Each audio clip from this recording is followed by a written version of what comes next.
Hi అండి, welcome back to our channel. It's me Soujanya. ఈరోజు నేను మీకోసం మిర్చి బజ్జీ ఎలా చేయాలో చూపిద్దామని వచ్చేసానండి. ముందుగా బౌల్ తీసుకొని 1 కప్ శనగపిండి తీసుకుందాం. ఈ శనగపిండిలో మనం ఇప్పుడు 2 టేబుల్ స్పూన్ బియ్యం పిండి వేసుకుందామండి. బియ్యం పిండి వేసుకోవడం వల్ల మనకి బజ్జీ అనేది చాలా క్రిస్పీగా అవుతుంది. ఇందులోనే ఇప్పుడు 1 టేబుల్ స్పూన్ కారం, రుచికి సరిపడా సాల్ట్, ఇప్పుడు చిటికెడు బేకింగ్ సోడా, ఇందులో ఇప్పుడు ధనియా పౌడర్ 1 టేబుల్ స్పూన్ ధనియా పౌడర్ వేసుకొని ఇప్పుడు 1 టేబుల్ స్పూన్ ఆయిల్ వేసుకొని దీన్నంతా మిక్స్ చేసుకుందామండి. ఇప్పుడు దీన్ని మనము కొద్దిగా వాటర్ వేసుకుంటూ దోశ బ్యాటర్ కంటే కొద్దిగా తక్కువ అంటే మీడియంలో మనం దీన్ని కలుపుకుంటే సరిపోతుంది. నేను చూపించే కన్సిస్టెన్సీలో కలుపుకుంటే సరిపోతుందండి. తప్పకుండా నా ఛానల్ లైక్ చేయండి, షేర్ చేయండి, కమెంట్ చేయండి.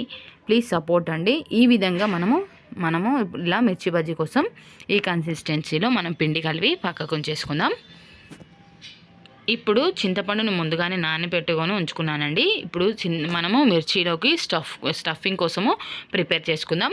ఇప్పుడు మిక్సీ జార్ తీసుకొని నానబెట్టుకున్న చింతపండు, 1 టేబుల్ స్పూన్ జీలకర్ర, 1 టేబుల్ స్పూన్ ధనియా పౌడర్, కొద్దిగా సాల్ట్, ఎందుకంటే ఆల్రెడీ మనం పిండిలో వేసుకున్నాం కాబట్టి కొద్దిగా చిటికెడు సాల్ట్ వేసుకొని మనం దీన్ని గ్రైండ్ చేసి పెట్టుకుందామండి.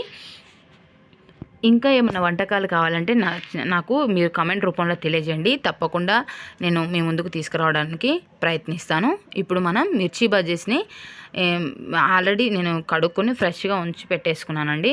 ఇప్పుడు ఈ మిర్చి బజ్జీ క్లీనింగ్ ఎలా అంటే మిర్చిని చివర్లో కొద్దిగా కట్ చేసి తర్వాత ఇలా 2 సైడ్స్ ఇలా సెంటర్కి ఇలా కట్ చేసి దీన్ని ఇప్పుడు మిర్చి సీడ్స్ ఉంటాయి కదా, ఇవన్నీ క్లీన్ చేసి పెట్టేసుకోవాలండి. నేను చూపించే విధంగా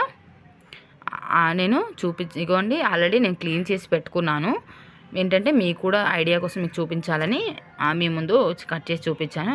ఇప్పుడు మనం ప్రిపేర్ చేసుకున్న స్టఫ్ని మనము ఈ మిర్చిలో ఫిల్ చేసుకుందామండి.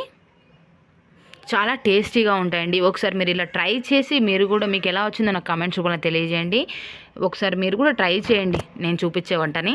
ఇది నా స్టైల్ అండి. ఇప్పుడు మనం మిర్చిని తీసుకొని ముందుగా మనం ప్రిపేర్ చేసించుకున్న పిండిలో బాగా డిప్ చేసుకొని ఆయిల్ హీట్ అయిన తర్వాత ఆయిల్లో వేసేసుకోవాలండి. ఎంతో సింపుల్ అండి ఈ మిర్చి బజ్జీ. ఇప్పుడు సమ్మర్ హాలిడేస్ ఆల్రెడీ స్టార్ట్ అయిపోయాయి కాబట్టి పిల్లలకి ఈవినింగ్ స్నాక్స్ టైంలో ఇవి చేసేయండి, ఇలా చేసేయండి. తప్పకుండా వాళ్ళు చాలా ఇష్టపడతారండి. ఒకసారి ట్రై చేసి మీరు కూడా నాకు చెప్పండి. తప్పకుండా నా ఛానల్ లైక్ చేయండి, షేర్ చేయండి అండ్ సబ్స్క్రైబ్ చేయండి, షేర్ చేయండి.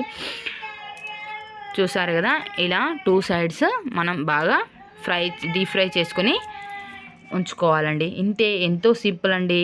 చాలా నోరూరించే మిర్చి బజ్జీ రెడీ అయిపోయింది. థ్యాంక్ యూ అండి.